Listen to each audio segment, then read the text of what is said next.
Recently, I've been really interested in games from Remedy Entertainment. Remedy is a Finnish studio headed by the white Hideo Kojima, Sam Lake. I played Remedy's most recent title, Alan Wake 2, at the beginning of this year, and I found it to be one of the best and most interesting games that came out in 2023. Video coming soon! Maybe. I'll get around to it, I get tired. Control was a fantastic title, marrying great gameplay, an interesting story, and probably my favorite setting in all of video games. There's the original Alan Wake, an incredibly flawed but enjoyable experience, inspired by the works of Stephen King, the nearly forgotten neo-noir shooter Max Payne. Oh yeah, I almost forgot about Quantum Break and how it was so... Anyway. Today we're talking about Max Payne, but not any of the games that Remedy made, because if I were to cover those first two games, I'd probably spend half the video cursing those terrible platforming sections. Who wanted to make these? Also, I found it a bit odd that Remedy didn't want to complete the trilogy themselves. So today, I'll be talking about the Rockstar developed Max Payne 3. Max Payne 3 was released in 2012 on the PlayStation 3, Xbox 360, and PC. Allegedly, the game was slated for a 2009 release, then delayed to 2012. But to be honest, I couldn't find any official information on this. All I could find was this old Rockstar fan blog that later gets cited by Wikipedia. And this information seems to be used in a couple different gaming articles, one of which I found posted on The Gamer. I always knew deep down that these listicle sites and game journalism websites used Wikipedia for their information, and overall were spotty when it came to quote-unquote journalism, but it is nice to catch them in the act. But for my research, I couldn't really find anything official about Max Payne 3 until its first trailer posted in 2011. The game was written by Rupert Humphreys, Michael Unsworth, and the familiar one of the bunch, Dan Houser. Dan Houser being one of the former heads of Rockstar. Good old Danny Boy has had his hands in pretty much every Rockstar release until his departure in 2020 to start Absurd Ventures. Absurd Ventures has both a video game studio arm and a film and media production house. I have mixed feelings about all of Houser's games. One consistent complaint I have is, why do all Rockstar games control like absolute shit? Why does Arthur Morgan control like he's a golf cart stuck in molasses? As I mentioned earlier, Remedy developed the first two games in the franchise, and was curious why the GTA guys were the ones to take over for the last one. It seems to mostly come down to IP rights. Rockstar and Take-Two Interactive owned the rights to the Max Payne series, and they were the ones to publish the first two titles. A large majority of Remedy staff, as well as Sam Lake, the writer-director of the first two games, really didn't seem to be interested in making a third title. Lake even says that he wanted the second game to be his last in the franchise. Rockstar was really respectful in how they treated the third game. Rockstar would often go to Remedy and let the creative heads play early builds of the game, and the Remedy staff would often give notes on the current build. All in all, Remedy seemed to really approve of the project, which I honestly found a tad bit surprising. I just kind of assumed there might be bad blood over the rights, but everyone seems okay with it. I think it was just a preconceived notion on my end. Never assume! Assume! You make an ass of you and me! I think I got it in my head due to the fact that they removed Sam Lake's beautiful Finnish mug off of Max Payne's character model and replaced the face with the actor Timothy Gibbs, as well as the whole existence of Alex Casey in the Remedyverse, which is essentially just Max Payne in all but name. Rockstar and Remedy are even teaming up one more time to remake the first two games. Fingers crossed that they remove those terrible platforming sections. The games are reportedly in full development right now. As for bad news around the series, last year James McCaffrey, the actor who voiced Max, as well as the legally distinct Alex Casey, passed away. Seeing the loss of such a great talent is truly saddening. I can hear you in there. What? Who's there? Why won't you let me in? You know I have things to say. No. Open this door! The early 2010s were a period of time where a lot of franchises were being revitalized or rebooted to fall in line with the more cinematic direction of the video game industry. A lot of companies were beginning to see the wild success of franchises with narrative-heavy elements. Series like Uncharted, Mass Effect, Mafia, etc. all proved that there was a growing interest in franchises that felt more like genuine stories. One of the most significant of these being Deus Ex Human Revolution. With the last entry, Deus Ex Invisible War, releasing in 2003, Human Revolution had to be readily accessible to both newcomers and established fans. Setting the story as a prequel with a brand new character in the lead allowed for everyone to take interest without any sort of expectations. With immensely tight gameplay and a story that truly immersed you, this proved wildly successful both critically and commercially, being one of the top-selling titles of that year. It is only natural that studios would follow suit in attempting these more cinematic-based experiences utilizing pre-existing intellectual properties.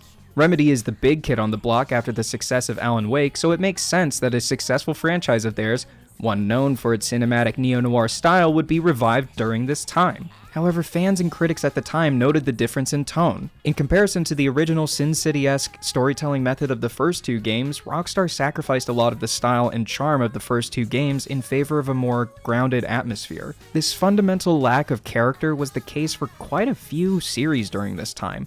Tomb Raider, DMC Devil May Cry, Twisted Metal, should I even mention Medal of Honor? Unfortunately, Max Payne 3 was not very different. Rather than focus on a graphic novel approach, they aimed for something more film-like, and this kinda serves as a detriment to the game thematically and artistically. The issue with Rockstar's installment is that it just felt like everything else that was coming out at the time. It was nothing new or refreshing or exciting. If you switch between this and Kane and Lynch gameplay, there's very little that distinguishes them or makes this installment stand out. That's reflected in the sales numbers. Yes, the story is well told. Yes, the gameplay is in line with Max as a character. Yes, the continuation served as a fitting conclusion to Max's storyline, but ultimately, while trying to do something different, Rockstar focused too heavily on tried and true methods rather than make a proper successor to the series. Thank God that crazed furries finally left. Anyway, Max Payne 3 is a slick and cool third-person shooter. We move from the cold, damp streets of New York to the hot and sunny skyscrapers and slums of Rio de Janeiro for this title. We follow the titular Max Payne after he's long dropped his NYPD badge and has picked up bodyguard detail for a pompous, rich family in the heart of Rio, which I'm pretty sure this is just the typical trajectory of retired police and military personnel. One day, the family gets attacked by armed thugs during a socialite party. Now Max really needs to protect these rich assholes and get to the bottom of the conspiracy surrounding this family. Overall, the plot is solid. I would say it's akin to a good action movie plot along the lines of a Mission Impossible or a John Wick. The plot's not gonna move you to tears or make you think about the human condition, but it gives you some solid characterization for Max, and it's not distracting from the action set pieces throughout the game, which is all you really want for a good action game. There are twists and conspiracies involving political officials and organ smuggling, but it's nothing that great and not enough to really write home about. Personally, I pretty much forgot all the plot and side characters after finishing the game, and I even took detailed notes through my entire playthrough. So, to be honest, it's a little bit more forgettable than anything, but when I was playing it, it wasn't bad. I was never taken out of the story, and it never detracted from the stellar gameplay either. The action is really the star here. Max Payne 3 is smooth and buttery, which I found a little surprising, considering that all of Rockstar's other titles feel like you're drunkenly operating a forklift. The gunplay feels amazing. The now famous Max Payne bullet time is obviously going to be an integral part to this game, but Rockstar even added on to it with the addition of the last stand mechanic. So right as you're hit with a fatal blow, time slows and it lets you get a revenge kill on the guy that nearly killed you, at the cost of one of your vitamin bottles that are used as healing items. Did you just take 2 Vicodins? No. This pairs well with the shoot dodge returning from the previous games. The shoot dodge letting you launch yourself across the room as the Vicodin and whiskey powered rocket you are, gunning down your ops, as the kids say. Honestly, the basics are more or less the same as the original titles, but Rockstar put a lot of money into graphics and animation tech for this game. When you're throwing yourself around, Max realistically bounces his drunken head off of the environment. Every bullet is rendered, and sometimes the game even does this cool shot that follows the bullet for the kill shot on the final enemy in an arena. It's pretty slick and cinematic, as well as just all around badass. Graphically, the game still looks really good, even 12 years later. It may not be as sleek and glossy as a Stellar Blade or even Rockstar's latest title. It's rather surprising that a game a decade on still looks as good as Max Payne 3 does. And to be honest, I'm not really a big fan of the style of the cutscenes. All the picture-in-picture, scan lines, and quick cuts was really cool and stylish at first, but I kinda found it a little obnoxious after a little while. It gave me, we want grimy and lo-fi like Kane and Lynch 2, without the commitment to the aesthetic that Kane and Lynch had. Jesus, I can't believe I'm giving props to Kane and Lynch 2 of all things. One aspect of the game I neglected to mention was Max Payne 3's multiplayer mode. Like many games of the era, it had a kinda tacked on multiplayer mode. When I first played Max Payne 3 many moons ago, I played it on PC and got fairly into the multiplayer mode. I remember it being pretty solid. Sadly, I couldn't even give the multiplayer a shot during this most recent playthrough. This time around, I picked up a 360 copy and gave it a spin, which the console versions no longer have online servers for the game, as well as the DLC for the additional arcade mode is no longer available for purchase. I honestly find it a little sad that old modes like this are just dead and buried, no way to access them anymore. But I feel like most people didn't come to Max Payne for its multiplayer anyways. Unobtainable content aside, I can't help but say if you want a fun, third-person shooter with style, this is definitely a high recommendation. There still isn't very many action games like Max Payne out there right now. Although, I don't feel like you should go way out of your way to hunt down a copy. If you find a copy on the cheap, go ahead and snag it. It's a solid fun time, but it probably won't stick in your memory for too long.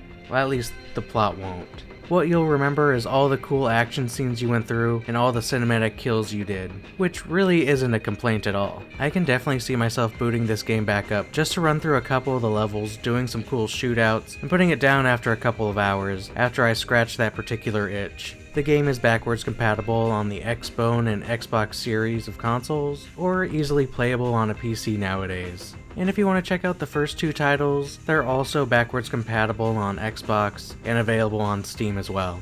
Thank you so much for watching. I'm really happy to be back and making a new video. I know I haven't been dropping content consistently, and it's not because I've been playing Dragon's Dogma 2 in Infinite Wealth. Well, that's not all I've been doing at least. I want to give a special thanks to Blitz from Blitz's Corner for stopping by and being a part of this video, and being part of the first collab on this channel. There's a link in the description for Blitz's new video. Hey, I'm back on the grind, and hopefully I'll drop another video or two in the next coming months. Thank you again for watching, and hopefully I'll catch you in the next one.